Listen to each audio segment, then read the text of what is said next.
Asad Madan food and feeds. मैंने ये visit किए तीनों दिन Hitex poultry exhibition at Hyderabad. और मैंने यहाँ जो देखा है, एक तो ये है कि जो भी ऑर्गेनाइज़र हैं उसको मुझे ऐसा नहीं लगता है कि उनका कोई फाइनेंशियल ऑब्जेक्टिव है। They are very serious and they are very well organised. The stalls, the exhibition and the show was excellent. Specifically if you ask, एक तो मैंने ये गौर किया है कि यहाँ पे अलग अलग देशों के नुमाइंदे आए हैं, जैसे बांग्लादेश, श्रीलंका, मिडल ईस्ट और बांग्लादेश, श्रीलंका, नेपाल। तो उससे अच्छा एक तो ये हो गया। दूसरा, हिंदुस्तान में भी ऐसा लग रहा था कि जैसे कि नॉर्थ के लोग नहीं आए, लेकिन नॉर्थ के काफ़ी ज़्यादा लोगों ने यहाँ पे अटेंडेंस मैंने देखी है, पंजाब से स्पेशली, हरियाणा से भी। तो लोग इंटरेस्टेड हैं इसमें। और दूसरी है कि आपस में एक दूसरे से इंटरेक्शन हो जाती है नॉर्थ और ईस्ट की। इसके अलावा जो मेरा ज़ाती है तजर्बा, वो ये है कि जैसे हम लोग, मैं 1980 से इंडस्ट्री में हूँ, तो 28 साल पुराने लोग भी जो हैं मुझे यहाँ पे मिल जाते हैं, उनसे इंटरेक्शन करते हैं।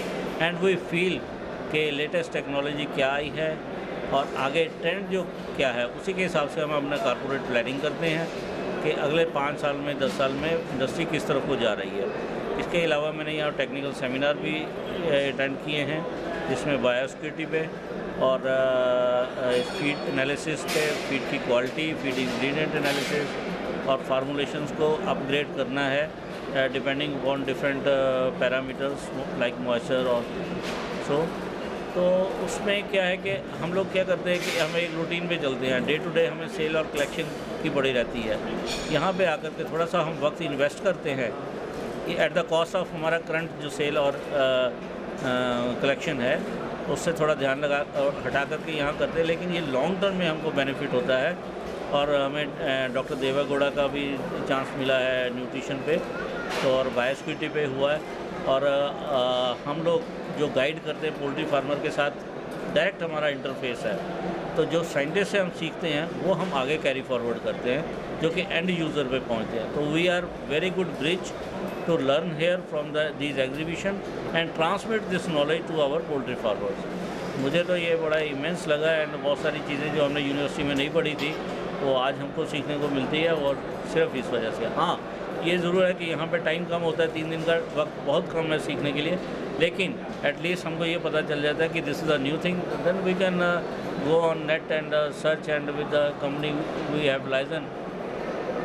तो हमको ये भी लगता है कि अब जैसे मान लीजिए कि मैं पहले पोल्ट्री का ही काम कर रहा था, अब लोगों से मिल करके मुझे ये पता चला कि कैटल का मार्केट जो है काफ़ी ऊपर आने वाला है। पोल्ट्री में फ्लक्चुएशन है, कैटल में मिल्क का दाम बढ़ेगा। मिल्क एडेड प्रोडक्ट्स जो है बाहर के मुल्कों में, जैसे जापान में 6 गुना है प्रोडक्शन कॉस्ट दूध की।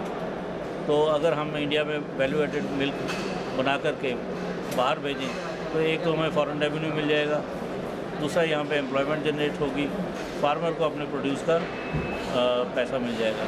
तो I think this is of immense value, और ये वंस इन ए वाइल होनी चाहिए, but at the same time question is कि फ्रीक्वेंटली नहीं होनी चाहिए, अदरवाइज़ इसकी इंपॉर्टेंस कम हो।